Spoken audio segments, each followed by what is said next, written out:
If you're unhappy at work, you're going to be demotivated, which will lead you to be unproductive and feeling hopeless. You need an exit plan because you can't stay unhappy forever. It'll lead you to burnout, which will take a huge toll on all aspects of your life.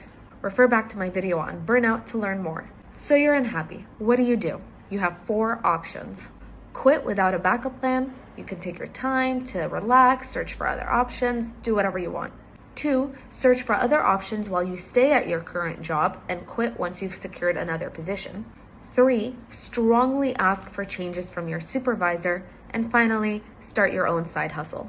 So I'm going to expand on option 3 about asking for changes from your supervisor when you're unhappy at work. First, let me give an example of why you might be in a position like this. Let's say you were hired to interact with potential clients for sales, and somewhere in your job description under responsibilities, it says that you're going to assist your supervisor in other administrative tasks. But that should be a very minor thing in your job, like 10% of it. But somehow you end up working mostly on the accounting side of things, even though that's not what you signed up for.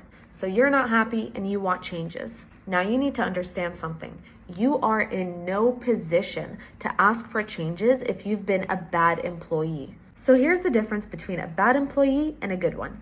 Bad employee. You're hard to reach, you're never at the office, your boss is always following up with you on tasks, and you never submit them on time, among so many other things. So if you're like that and you ask for changes, you might be put in an embarrassing spot where your boss is like, why? You've been nothing but difficult to deal with, and they'll start pointing out your mistakes. Whereas if you're a good employee, you've made yourself very hard to replace. So if you're asking for changes as a good employee, here's what's going to go through your supervisor's mind. My God, if she leaves, I may not find someone just as good as she is. It'll be such a waste of time and money to train someone from scratch. I need to keep her. Let's negotiate. So make sure you have proven yourself as a good employee.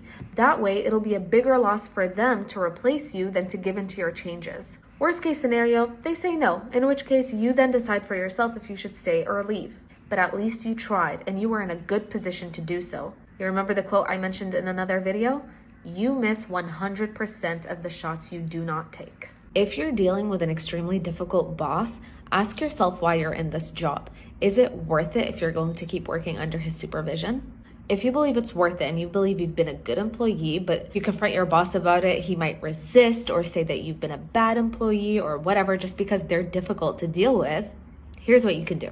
Note down some examples of how you've done exceptionally well in this job. Mention your job description and how all the work you've been doing has nothing to do with what's written in your job description. Get support from other team members or managers to confirm that you have in fact been a really good employee and that you deserve better. Mention how it's good for them if you get these changes because you'll be more productive, more efficient, and you can help them a lot more in this area of work. And then finally, remember to always stay respectful and polite because if you lose your temper, then all your hard work might go to waste and you may end up being in the wrong. So now we talk about starting your own side hustle if you're unhappy at work. Now I understand you might be so busy at work and unhappy that when you get home, you just want to relax. You don't want to think about working. But just remember, you cannot stay like this forever. It's unsustainable. You need an exit strategy. Now, I'm not saying you need to be working night and day because that's not sustainable either. We are not machines. You need resting time to be able to function. Well, you might decide to spend an hour a day on your side hustle, just an hour or 2 hours every 2 days. It's up to you, but you do need to come up with some sort of system.